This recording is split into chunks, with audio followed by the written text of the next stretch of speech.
What happens when a titan of industry, a woman whose name is etched onto skyscrapers, and whose decisions can reroute the flow of global capital, unravels in the middle of Manhattan's most exclusive restaurant? It isn't a hostile takeover or a market downturn that brings her to her knees. It's a flicker of gold at the throat of a 21-year-old waitress, a young woman so buried in debt she counts her tips in her sleep. This is not merely a tale of the 1% and the 99. This is a story of a secret sealed by a slammed door 2 decades ago, a betrayal that festered in the heart of a powerful family, and a single handcrafted piece of jewelry that holds the key to unlocking a devastating truth. A truth that will either forge a new future or burn the entire legacy to the ground.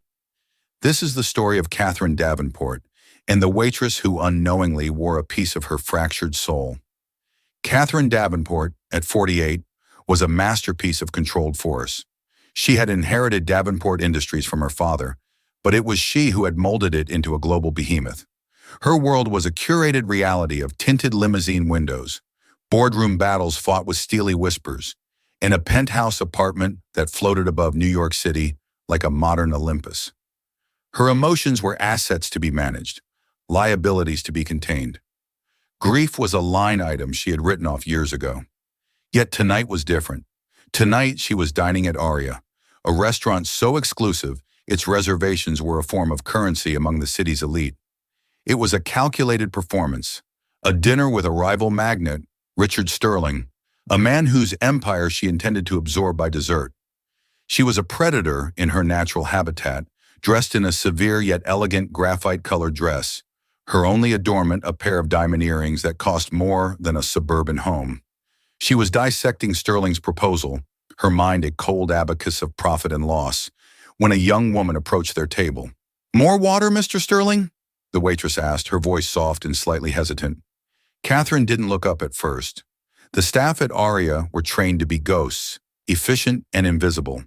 But Richard, a man who prided himself on a folksy charm that masked a piranha's instincts, engaged her. "Thank you, dear. It's a warm night for a negotiation, isn't it?" "Yes, sir," the waitress murmured, her attention on her task. As she leaned forward to pour the water, the soft, strategic lighting of the restaurant caught a glint of gold just below the hollow of her throat. It was a pendant on a fine, delicate chain. Not a mass-produced trinket, but something unique, artisanal. It was a small, intricately detailed firefly, its tiny abdomen crafted from a single, luminous piece of Baltic amber. Catherine's breath snagged in her chest. The polished silver of her water goblet felt suddenly slick in her grip. The carefully constructed walls of her composure, built brick by painstaking brick over 22 years, began to tremble. It wasn't possible. It was a ghost, a hallucination brought on by stress and lack of sleep. There was only one firefly pendant like that in the entire world. She knew because she had commissioned it herself. She had sat with a reclusive Florentine jeweler for a week, sketching the design on vellum, insisting the amber capture the exact color of a summer sunset. A 26th birthday present for her wild, brilliant, lost younger sister, Lily. The necklace. Catherine's voice was a raw, unfamiliar rasp. It cut through the polite murmur of the restaurant, causing Richard Sterling to pause mid-sentence, his fork hovering over his plate. The waitress straightened up, a look of startled confusion on her young, tired face. Her name tag pinned neatly to her black uniform read Maya. She instinctively touched the firefly, her fingers closing around it protectively. "Oh, I'm sorry. Is it against the dress code? I can take it off." "No," Catherine said, the word cracking. She pushed her chair back, the legs scraping harshly against the marble floor. Her eyes, the sharp, analytical tools of her trade, were now clouded with a gathering storm of emotion she hadn't felt since her 20s. She stared at the pendant, her memory supplying every detail the distance obscured. The tiny, almost invisible inscription on the back of one silver wing. "Loose Maya, my light." "Where did you get that?" The question was not a polite inquiry. It was a raw, desperate demand, stripped of all corporate polish. Maya took a half step back, intimidated by the sudden, terrifying intensity of the powerful woman before her. The entire restaurant seemed to hush, turning to look at their table. It, it was my mother's, Maya stammered, her hand still shielding the pendant. She gave it to me before she passed away. Your mother? Catherine's mind was a maelstrom. Lily, the shouting match in the foyer of their family home. The accusations. You only care about the Davenport name. You don't care about me. The slam of the front door echoing into a silence that had lasted for 22 years. Catherine rose to her feet, her movements unsteady. The carefully maintained facade of the unshakable CEO was not just cracking, it was shattering. She reached a trembling hand across the table, not towards Maya, but towards the golden firefly, as if it were the only solid thing in a dissolving world. Please, Catherine whispered, and the sound was so broken, so full of anguish, that it startled even herself. I need to know. What was your mother's name? Maya's brow furrowed with genuine concern. This impeccably dressed, powerful woman was visibly disintegrating in front of a room full of Manhattan's most influential people. Ma'am, are you okay? Should I get some water? Her name, Catherine insisted, her voice rising, drawing shocked stares. A single hot tear escaped her eye, tracing a path through her flawless makeup. Then another, and another. The Titan, the Queen of Commerce, Catherine Davenport, stood in the center of Aria and began to weep. A silent, convulsive breakdown that shook her entire body, all for a waitress's necklace. Maya, stunned and overwhelmed, could only whisper the answer, the name that was a quiet ache in her own heart. Her name was Sarah Collins. The name meant nothing to Catherine. A blank, a dead end. The flicker of impossible hope died, and the grief crashed over her with renewed force. But then, as Maya watched the woman crumble, a forgotten memory surfaced. Her mother, weak in her hospital bed, pressing the necklace into her hand. My real name didn't matter, Maya. Sarah Collins was a good name, a safe name, the name of the woman who raised me. Maya's eyes widened. She had never understood what it meant. It had been one of her mother's cryptic, pain-filled pronouncements. But now... Wait, Maya said, her own voice trembling as a wild, terrifying possibility bloomed in her mind. She once told me that wasn't her birth name.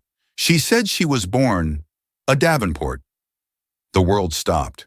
Catherine's head snapped up, her tear-filled eyes locking on Maya's. The name, whispered in the hushed opulence of Aria, was a lit match dropped on a trail of gasoline. Lily Davenport. The silence in the car was thick enough to be a third passenger. It was a custom Maybach, a silent leather-lined cocoon that glided through the city streets. Maya sat rigidly on the plush seat, the unfamiliar luxury feeling alien and abrasive against her skin. She had been bundled out of Aria so quickly, her manager's bewildered face the last thing she saw. Beside her, Catherine Davenport stared out the window, her tears dried, but her face a pale mask of shock and profound sorrow. They arrived at a sleek, modern skyscraper in Tribeca.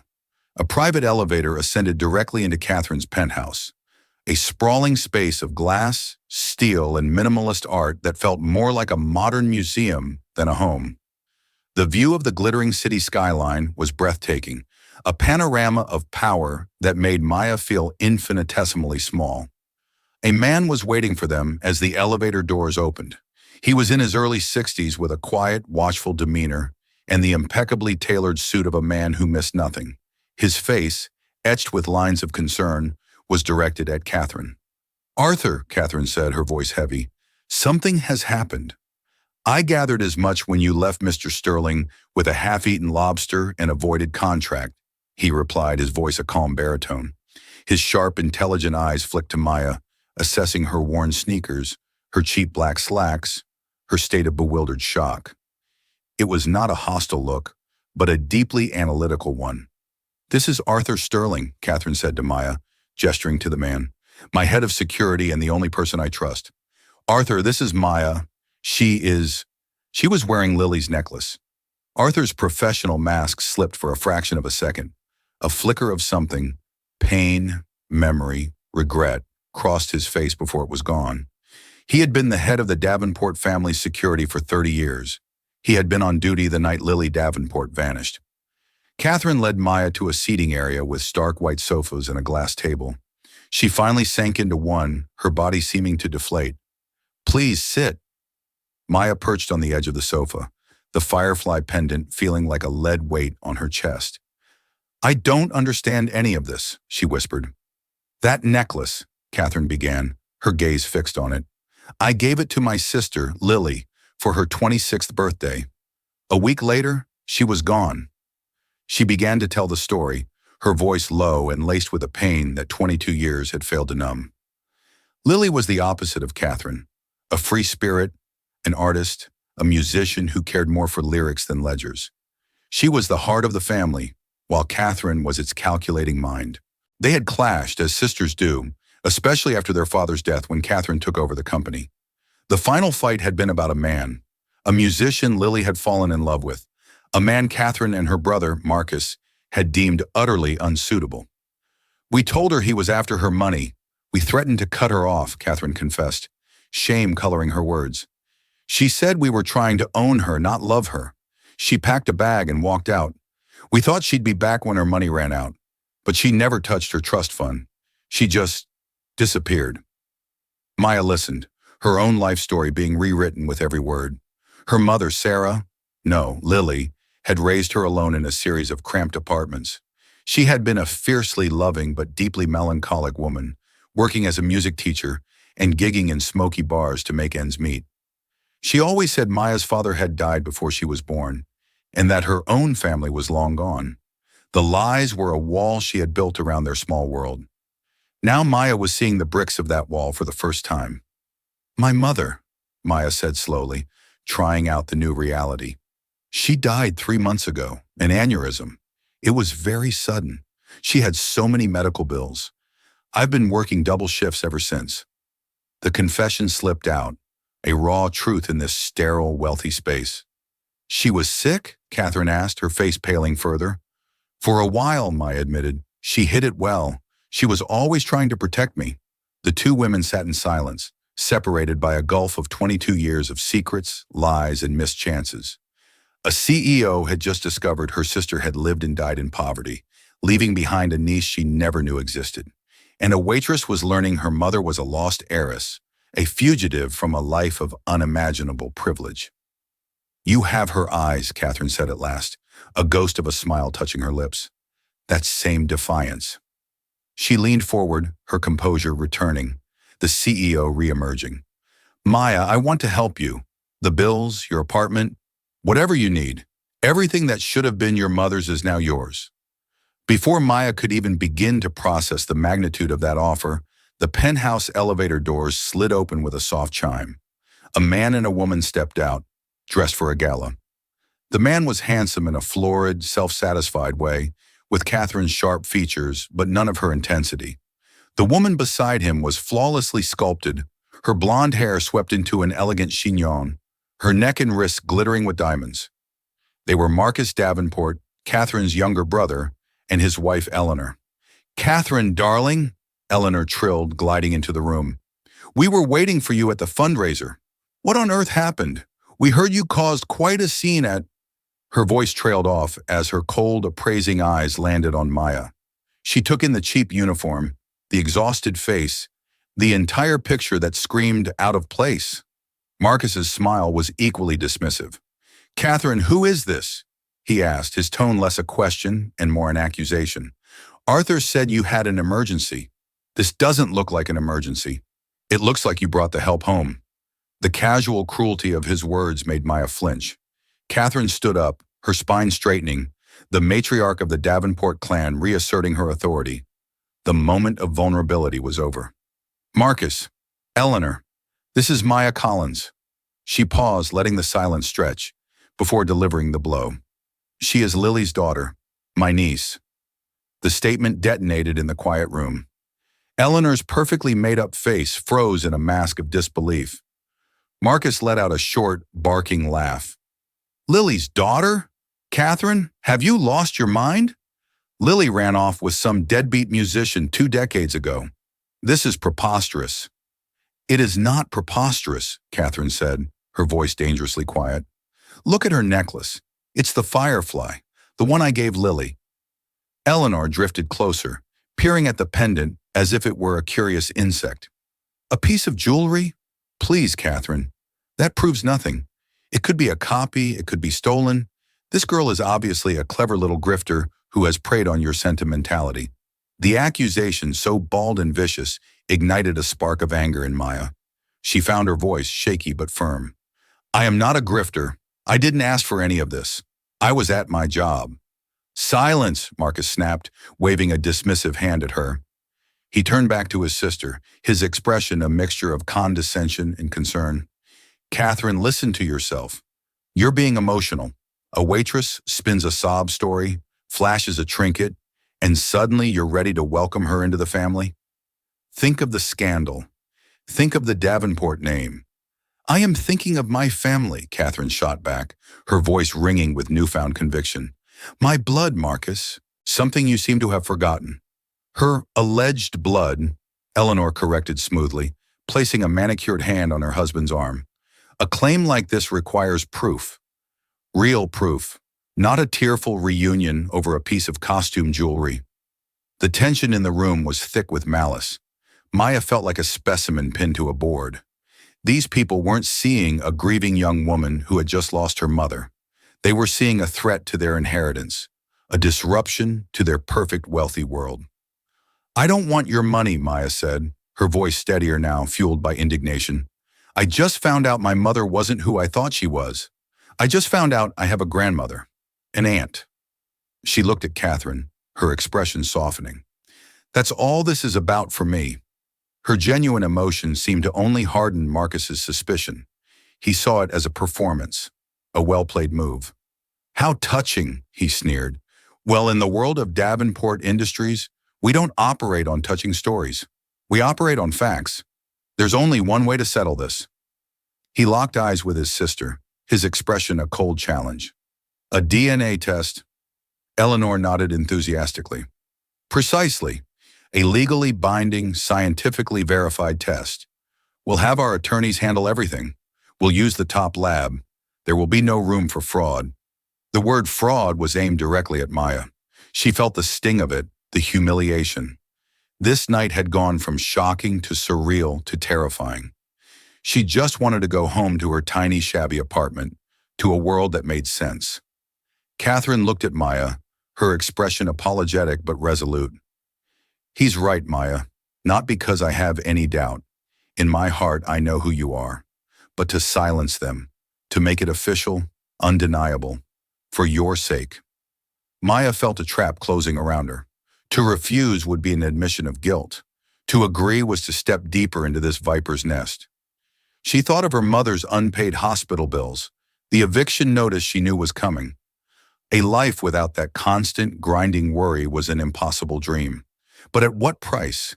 She took a deep breath and met Marcus's icy glare. Fine, she said, her voice clear and strong. Do the test. You'll see. Marcus gave a curt, triumphant nod. Excellent. Our lawyer will be in touch tomorrow to arrange for the samples. He then turned to Catherine, his tone proprietary. And until those results are in, you are not to give this woman a single cent. This is clearly an elaborate shakedown, and we won't have the family fortune depleted by a con artist. She will be staying here, in this house, as my guest, Catherine declared, her voice ringing with an authority that brooked no argument.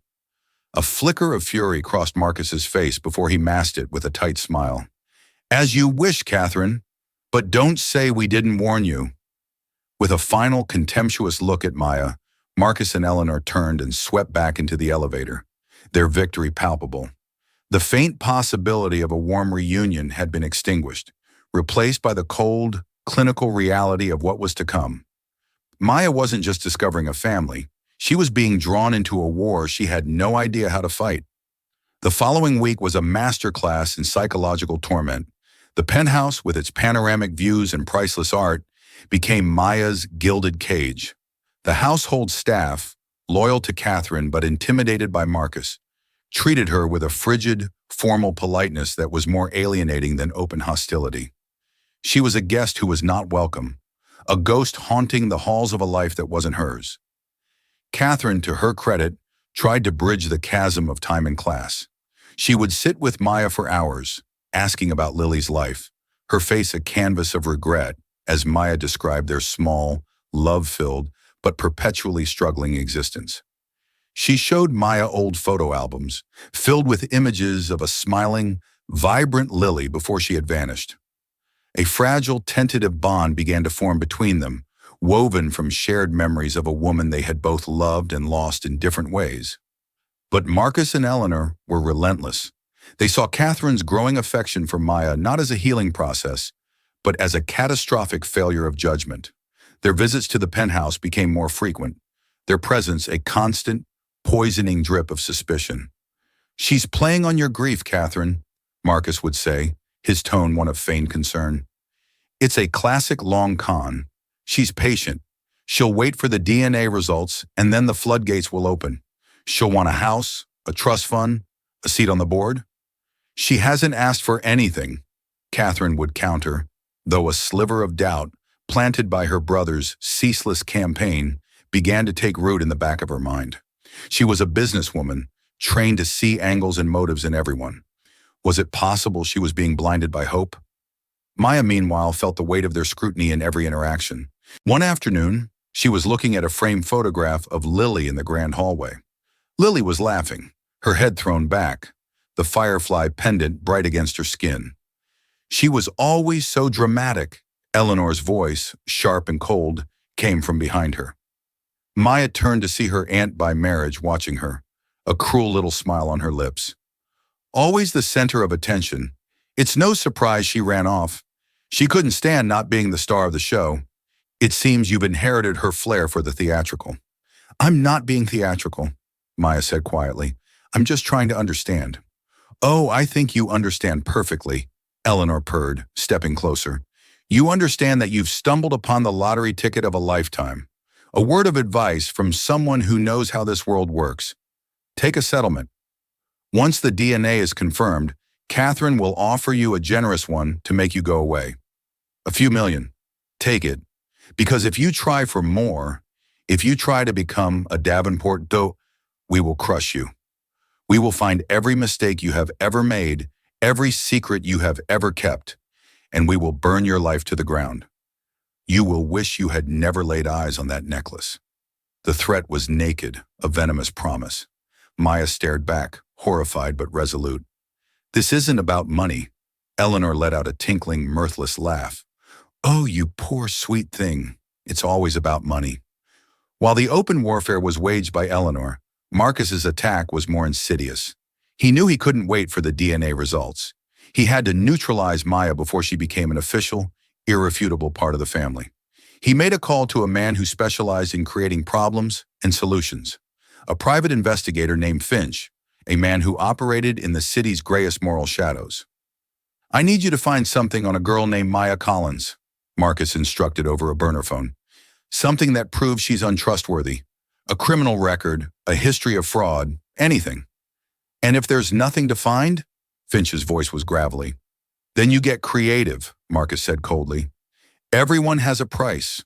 Find someone from her past, an old boss, an old landlord. Give them a reason to remember something unpleasant about her, something that makes her look like a thief." Finch went to work.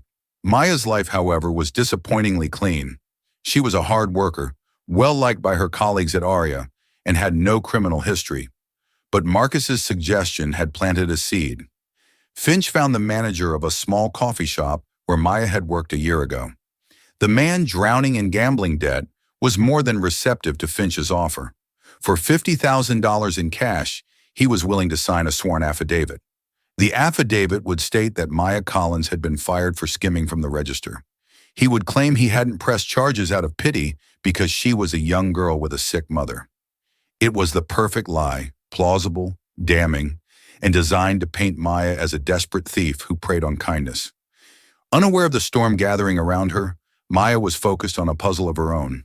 Catherine, in an attempt to connect Maya with her mother's past, had given her a small box of Lily's old belongings they had found preserved in a storage room. It contained sketchbooks, poetry journals, and a few letters. Maya spent an afternoon looking through them. Lily's handwriting was a beautiful, flowing script, full of expressive loops and flourishes. As an avid reader of historical biographies, Maya had developed a casual interest in graphology, the analysis of handwriting. She had a dog-eared paperback on the subject she'd read a dozen times, fascinated by how a person's character could be revealed in the slant of their T's or the curve of their G's.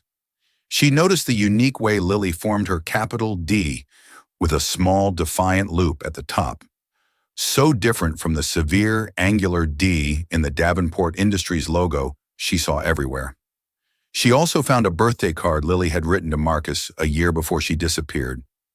The inscription was warm and affectionate. As Maya looked at Marcus's signature on the card, she felt a strange sense of something.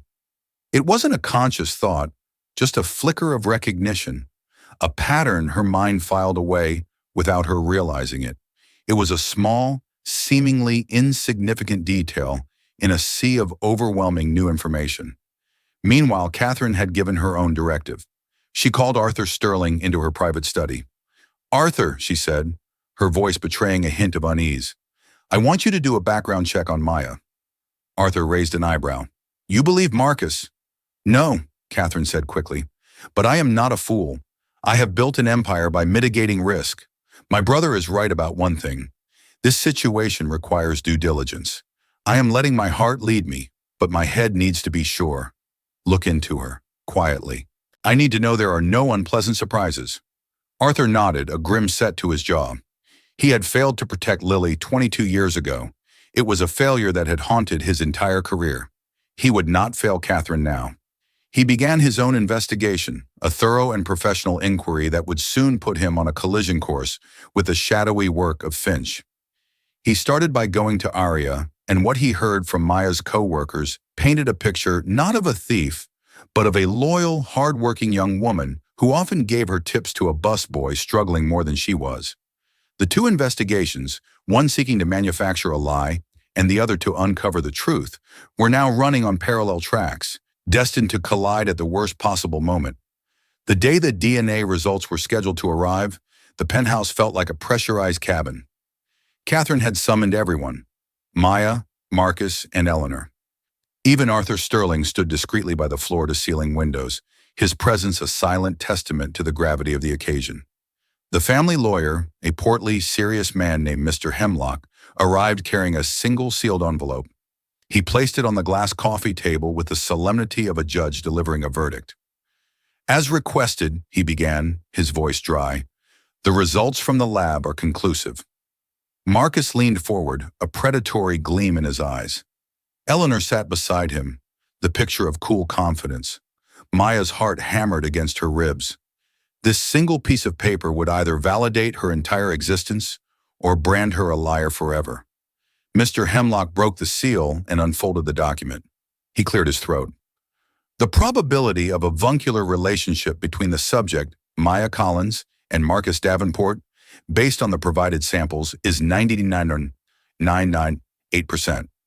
Furthermore, the mitochondrial DNA analysis confirms a direct maternal lineage to Catherine Davenport's mother, establishing without scientific doubt that Maya Collins is the daughter of the late Lily Davenport."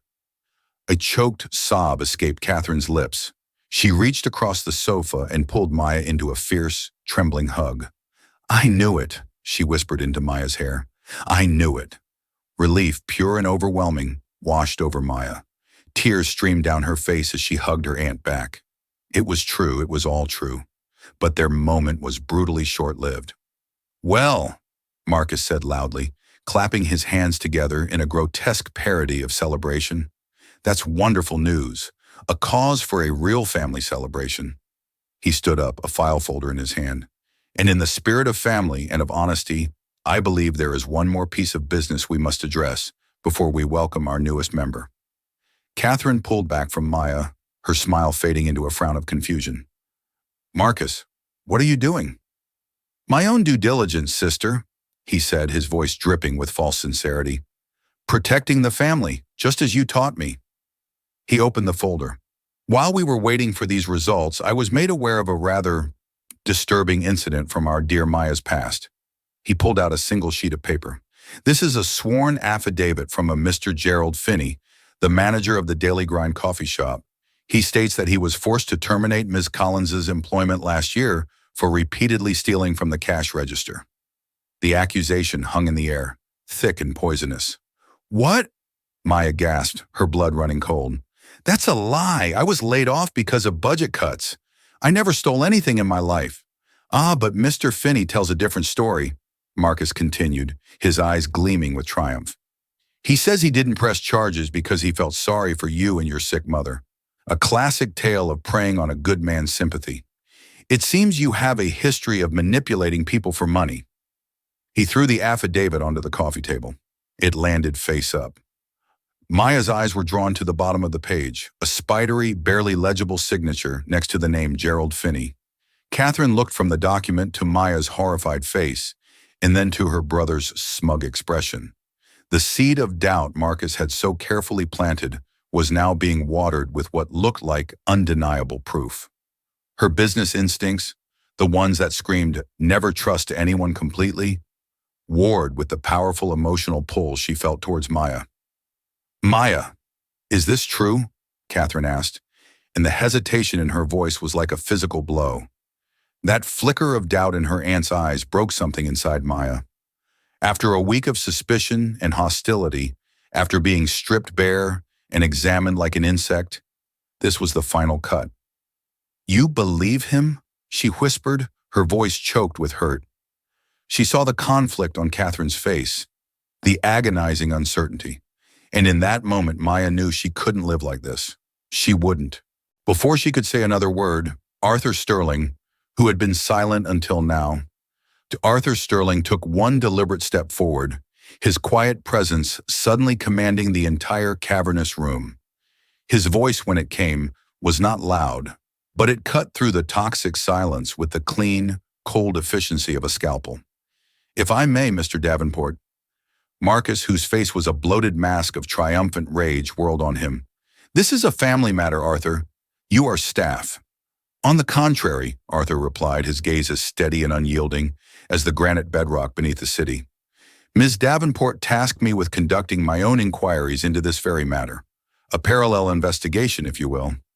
His eyes, missing nothing, flickered from Marcus's apoplectic face to the forged affidavit on the table. "I also spoke with Mr. Gerald Finney. He produced a small, professional-grade digital recorder and placed it on the glass table next to the offending document.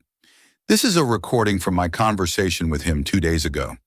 In it, he refers to Maya as one of the most honest kids he's ever had the misfortune of letting go. He sounds quite regretful." Arthur paused, letting the implication settle like dust. It seems his memory has become quite creative in the last 48 hours. He then placed a slim, unmarked manila folder beside the recorder. "These are Mr. Finney's bank statements for the past month, acquired through a contact in financial forensics. They show a single anomalous cash deposit of $50,000 made yesterday afternoon. The deposit was made from a numbered company, a shell corporation which, after a few hours of unraveling its deliberately tangled ownership, I traced back to a private investigator named Julian Finch. An investigator, I might add." Arthur's voice dropped, each word a precisely placed nail in Marcus's coffin. "Who has been on your personal, off-the-books payroll for the last 5 years, Marcus." A profound, deathly stillness descended upon the room. The hum of the city outside seemed to vanish. Marcus's face drained of all color, leaving behind a waxy, mottled pallor. Eleanor's perfectly sculpted mask of composure did not crack. It shattered, her manicured hand flying to her mouth in a gesture of pure, undisguised panic. But Maya was not looking at them. The hurricane of betrayal, of hurt, of Catherine's momentary doubt had receded, leaving behind a strange, preternatural calm. The fury was still there, a hot coal in her gut. But it was focused now, honed to a fine point. She looked past the manufactured evidence, past the obvious conspiracy. She looked at Marcus, truly looked at him, and she saw the ghost of a story her mother had never fully told. She saw the sneer, the casual cruelty, the possessive entitlement that saw another human being not as family, but as a threat to be neutralized. It wasn't about the money, was it?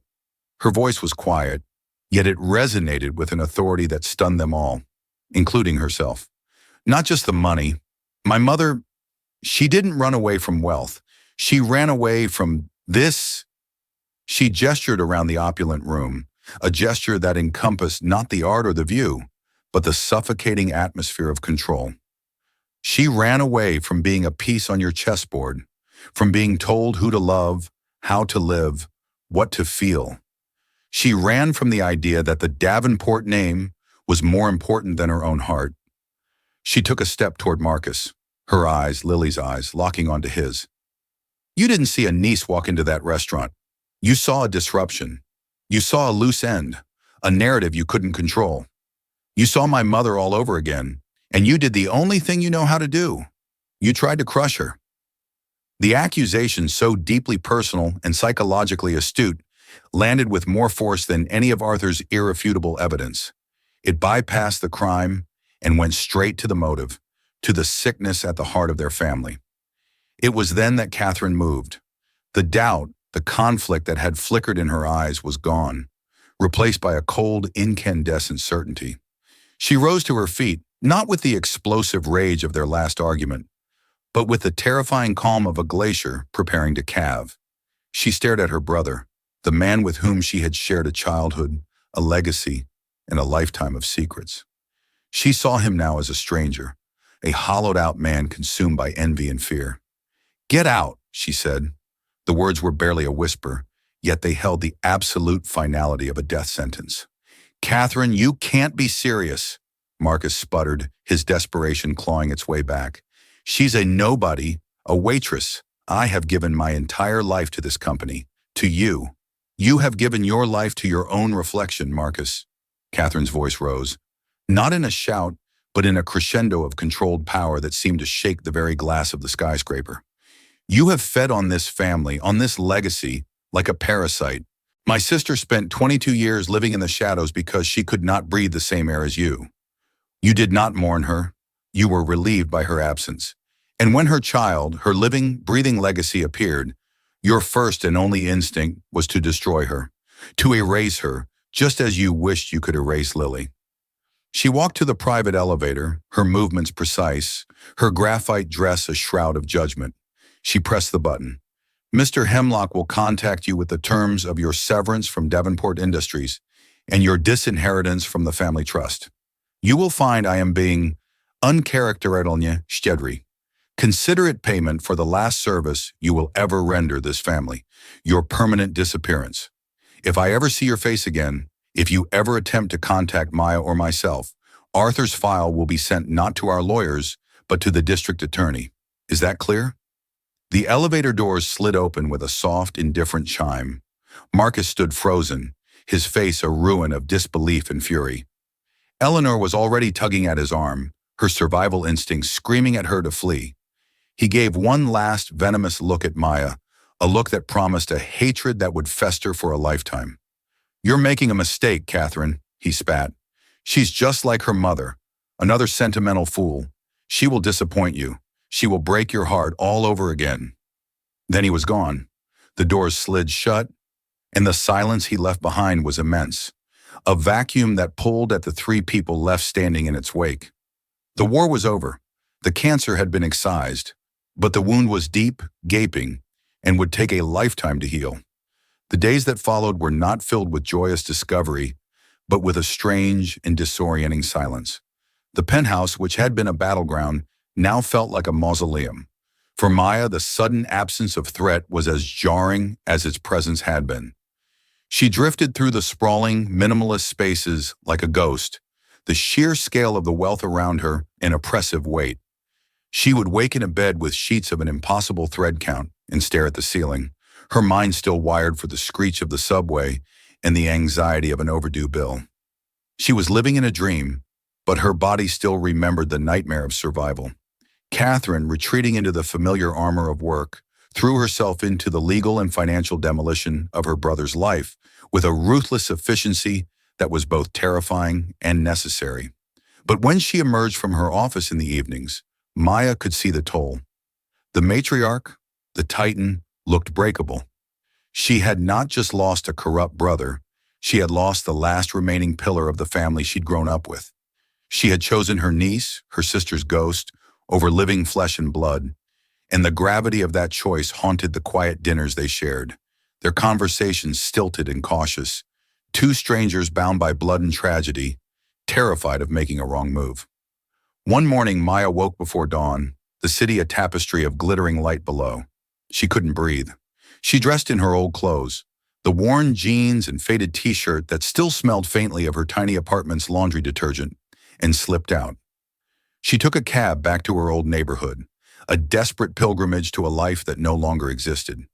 She stood on the pavement across from her building, watching the new tenants move in. She saw her reflection in the window of the bodega on the corner, and for a moment she didn't recognize the woman staring back. The exhaustion was still there, but it was a different kind. It was the weariness of a soldier after a long, brutal war, unsure of what peace was supposed to feel like. That evening, Catherine found her in the penthouse library, staring blankly at a wall of leather-bound first editions. "I don't belong here," Maya whispered, the words she had been holding back for days finally spilling out. "I feel like I'm wearing a costume. Every minute, I'm waiting for someone to tap me on the shoulder and tell me to get back to my shift." Catherine didn't offer platitudes. She didn't speak of birthrights or destiny. She simply sat down in the armchair opposite her. "I spent 22 years feeling the same way," she confessed, her voice low and raw. "After Lily left and Father died, I walked into the boardroom wearing his suits, trying to fill his shoes. Every man in that room was waiting for me to fail. For years, I felt like an imposter in my own life. I learned to build walls," Catherine Davenport, the CEO. "It was a role I played. It took a long time for the role to become real." She looked at Maya, her eyes filled with a sad, profound understanding. "The difference is you are not an imposter, Maya. You are just unaccustomed. We need to go back to the beginning." The next day, Arthur drove them out of the city deep into the rolling green hills of Connecticut to the original Davenport estate. It was a place Catherine hadn't visited since before Lily had left. It had been maintained by a small staff, but was otherwise preserved in amber, a monument to a past she had tried to outrun. She led Maya up a winding staircase to the attic. At the far end, under a large Palladian window, was a door. "This was her studio," Catherine said, her hand hesitating on the brass knob. "No one has been inside since she left." The air inside was thick with the scent of turpentine, linseed oil, and thyme. Dust motes danced in the shafts of afternoon light. Canvases, draped in yellowed muslin sheets, stood like silent sentinels on easels. Jars crowded with stiff, dried brushes lined the shelves. It was a sanctuary, a time capsule. Together, in a silence that was reverent, they began to lift the cloths, and Lily Davenport came roaring back to life. The paintings were an explosion of color and emotion. Not the quiet, melancholic woman Maya knew, but a vibrant, passionate, furious soul. There were chaotic cityscapes, intimate portraits of musicians in smoky clubs, and vast abstract canvases that swirled with joy and rage. In a corner, tucked away, was a small, locked chest. Arthur, with a practiced hand, picked the simple lock. Inside, beneath a stack of sketchbooks, was a bundle of letters, tied with a faded velvet ribbon. They were addressed to Catherine. All of them were unsent. They sat on the dusty floor of the studio, the late afternoon sun warming their backs, and Catherine read her sister's words aloud. Her voice, usually so strong and certain, trembled and broke as she gave voice to the ghost that had haunted them both. The letters told the story of the missing years. Lily wrote of the fear and the freedom of her new life, of changing her name to Sarah Collins, the name of a kind librarian who had helped her in the early days. She wrote of falling deeper in love with Maya's father, a brilliant but troubled musician who died in a car accident just months before Maya was born. She wrote of the grinding poverty, the bone-deep terror of raising a child alone with no safety net, and she wrote of why she never came back. "Dearest Cat," Catherine read, her voice thick with tears. "You must think I am proud or foolish, or both. Perhaps I am, but I look at my little girl, my Maya, and I see the light of my life, and I cannot bring her back to that house. I cannot have her spirit crushed by the weight of the Davenport name. I cannot have her think that her value is measured in stock prices and acquisitions. I ran away to save myself. I am staying away to save her. I want her to know love without condition, success without cruelty, and freedom without a price tag. I miss you more than words can say. I hope one day you'll understand. All my love, your lost sister, Lily. The letter fell from Catherine's hand. The full, devastating truth settled over them. Lily's absence had not been an act of rebellion, but an act of fierce, desperate, maternal love. She hadn't been abandoned. She had been protected. In that dusty, sunlit room, surrounded by the vibrant evidence of Lily's soul, the final wall between Catherine and Maya crumbled. They grieved together, not as a CEO and a long-lost heir, but as an aunt and a niece. Two women mourning the brilliant, complicated woman who connected them, finally understanding the true cost of her sacrifice. The journey back to the city was different. The silence in the car was no longer awkward, but companionable. Something had shifted, settled. Maya was no longer a ghost haunting Catherine's penthouse. She was its purpose. In the weeks that followed, a new family began to form. An unlikely trinity. Catherine, the strategist with immense power. Maya, the heart with lived experience and radical empathy. And Arthur, the guardian with the wisdom to bridge the two worlds. He became Maya's guide, not just teaching her about the complexities of her inheritance, but about how to wield power without being corrupted by it. He taught her to see threats before they materialized, to read the intentions behind a handshake, to understand that in her new world, kindness could be mistaken for weakness. He was atoning for his failure to protect Lily by forging her daughter into someone who could protect herself. One day, Maya received a call from a former co-worker at Aria. A busboy named Carlos, a young man with a wife and two small children, had been a friend. She learned his wife had been diagnosed with an aggressive form of cancer, and the medical bills had already wiped out their savings. They were about to be evicted. Without a second thought, Maya called the family's lawyers. "I want to pay their medical bill," she said, "all of them, and their rent for the next year." A few days later, she went to visit Carlos's family in their cramped apartment in the Bronx. She didn't go as a benefactress, but as a friend. She expected to find relief, gratitude. Instead, she found a family broken by the system. Carlos's wife was in pain. The new treatment wasn't working, and Carlos was staring at a new mountain of paperwork from the insurance company, denying a crucial procedure. Maya's money, a fortune to them, was just a temporary patch on a systemic wound.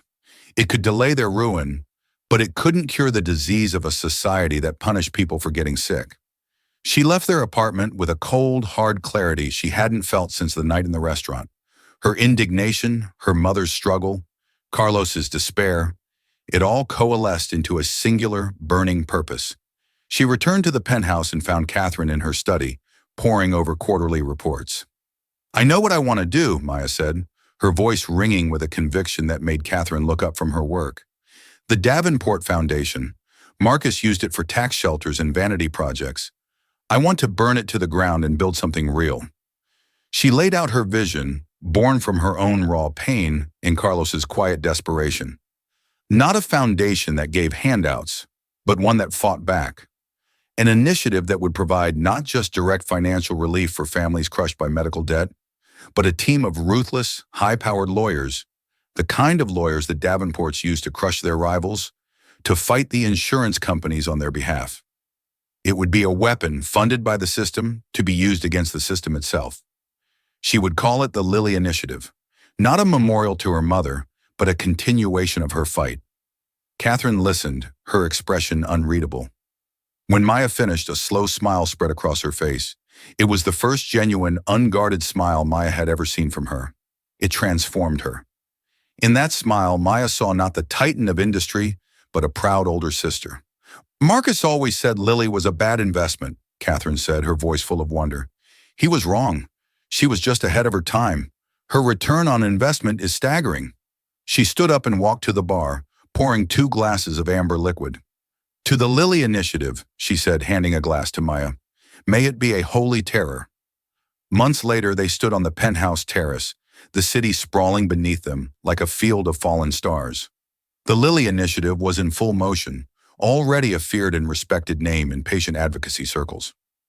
Maya had found her voice, not in the boardrooms Catherine frequented, but in hospital waiting rooms and community centers. The firefly pendant rested against her skin, its amber warm from her body heat. It was no longer a mystery, no longer just a link to the past. It was a compass. I used to think power was about control, Catherine said softly, watching the endless flow of traffic on the bridges below. About building walls so high that nothing could ever hurt you. I built a fortress, and all I did was trap myself inside it. She turned to Maya. You and your mother, you taught me that true power isn't about control. It's about connection. It's about using your strength to shelter others, not just yourself. Maya touched the pendant, the tiny silver wings smooth beneath her fingertips. She would be proud of you, Catherine. She would be proud of us, Catherine corrected, her eyes shining with an emotion that was no longer just grief, but a fierce, brilliant pride. She reached out, her fingers gently grazing the necklace. Loose Mia, she whispered, the familiar words now holding a new, expanded meaning. My light. It was no longer just about Lily or Maya. It was about the light they were creating together. A legacy not etched in steel and glass, but built from empathy, forged in righteous anger, and dedicated to the simple, radical belief that no one should have to walk through the darkness alone. The waitress and the CEO, the niece and the aunt, stood together as equals, watching over their city, their purpose finally clear, guided home by the quiet, unwavering glow of a golden firefly.